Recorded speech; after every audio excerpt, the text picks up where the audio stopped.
Europe 1, 8h35, Thomas Soto, la revue de presse. Avec Natacha Polony. Bonjour Natacha. Bonjour Thomas, bonjour Julie et bonjour à tous. Ce matin, une de vos journaux, un seul nom, Alstom. Le Monde, General Electric et l'État se partagent l'ancien empire d'Alstom. Les Échos, l'américain GE s'offre Alstom avec l'appui de l'État. Alors d'un côté, les libéraux crient au scandale. Le Figaro, Alstom, le coup de force de Montebourg. L'Opinion, Alstom, Montebourg fait céder Hollande. Et de l'autre, les étatistes crient au loup, l'humanité. L'État s'engage pour mieux brader Alstom. Entre les deux, un accord en forme de numéro d'équilibriste. Big Malion, suite et pas encore fin dans la presse. Mais oui, le feuilleton continue. Il y avait eu les révélations de Mediapart sur l'emprunt consenti au parti par le groupe UMP à l'Assemblée nationale.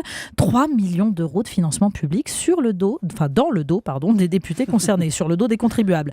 Ce matin, c'est la une de Libération, Big Malion, les vraies factures de Sarkozy.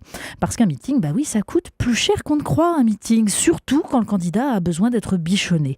Le meeting de Bordeaux, le 3 mars 2012, non pas 100 233,17 euros, comme indiqué sur les comptes de campagne, mais 605 431,15 euros. Mais qu'est-ce qu'on peut bien faire en 2 ou 3 heures de temps pour 605 431,15 euros ? On filme sous toutes les coutures en retransmettant sur des écrans géants pour que chaque militant se sente proche de son candidat. On équipe la loge du président d'un ensemble canapé et chauffeuse lounge pour 1150 euros. Et puis, on trouve des toilettes autonomes, c'est très utile, pour 1250 euros. À Longjumeau, deuxième meeting de l'entre-deux tours, on met le paquet pour la dernière ligne droite. 251 054,21 euros au lieu des 69 761,48 déclarés. Rien que les tables louées coûtent 1350 euros. Oui, elles sont siglées Hermès. Un cadre de Big Malion résume le problème. À chaque fois, à la dernière minute, on nous demandait de commander de nouveaux drapeaux, de masquer le fer des estrades ou de faire venir un réalisateur extérieur. L'équipe de campagne a organisé des événements dignes d'un président, pas d'un candidat. Ils se sont conduits comme si l'Élysée réglait la facture.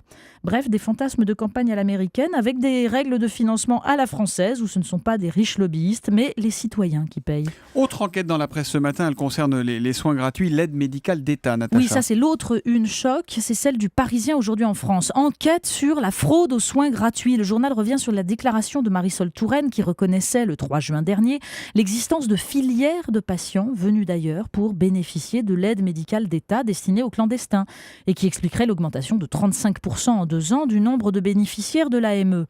Bien au-delà donc du cas de ces Géorgiens atteints de tuberculose multirésistante qui arrivent à l'hôpital Lariboisière, orientés par exemple par une association montée dans leur pays qui leur apprend à ne se faire connaître qu'à l'expiration de leur visa tourisme, car avant les soins seraient à leurs frais. Pourtant, le message de la ministre était clair. Il y a bien des abus, mais ils sont limités. Comme s'il fallait désamorcer une énième polémique liée au sujet ultra-sensible de l'immigration, écrit Thierry Borsat. Mais plus que les abus, les médecins pointent une augmentation du nombre de clandestins, notamment en provenance d'Europe de l'Est. Des gens qui coûteraient plus cher s'ils n'étaient pas pris en charge à temps, rappelle le professeur Jean-François Bergman. Alors la solution, elle est politique, dit-il. Elle concerne le sujet sensible de la lutte contre l'immigration dite sauvage. L'Humanité nous parle de l'enseignement de la langue arabe. Oui, ça c'est une enquête passionnante sur l'enseignement de cette langue, la 4e la plus parlée au monde.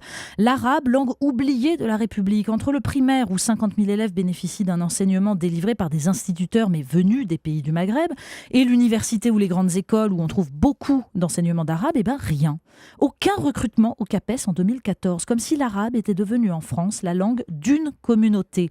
Pour preuve, ce sont souvent les lycées de banlieue qui proposent cet enseignement, quand le bon sens suggérerait de le proposer non pour structurer des identités, mais au contraire pour développer l'enseignement laïque d'une langue de culture. Un marché absolument stupéfiant dans la presse, ça concerne l'adoption. Mais oui, CED enfant adopté, 10 ans, 3 500 $ hors taxe. C'est le titre d'une enquête publiée par Libération sur un phénomène qui se développe aux États-Unis, le rehoming, ou marché de seconde main, des familles mal préparées aux difficultés de l'adoption dans ce pays où elle est très peu contrôlée et qui se débarrassent d'un enfant devenu difficile. Des agences évitent désormais les arrangements sur Internet qui avaient vu certains enfants confiés à des pédophiles notoires, mais beaucoup d'États ferment encore les yeux. Les enfants sont un bien moyen de consommation normal, on échange les modèles défectueux. Enquête à lire dans Libération. On termine en passant à table, mais vraiment en Mais passant à là, table. c'est dramatique. Scandale au royaume de sa très gracieuse majesté Elisabeth II. Les soldats, eux, seraient en fait nettement moins gracieux que sa majesté. L'Opinion cite ce matin une enquête du Sunday Times établissant que 32 000 soldats, 11% des effectifs, auraient échoué au test physique de base. Normal, le menu, même au fin fond de l'Afghanistan, est à base d'English breakfast, de frites et de pizza. C'est diététique. Alors, c'est toujours moins, 11%, que la population normale. Un rapport militaire de 2012 estimait que 25% des 17-24 ans en Angleterre sont inaptes au service pour cause d'obésité.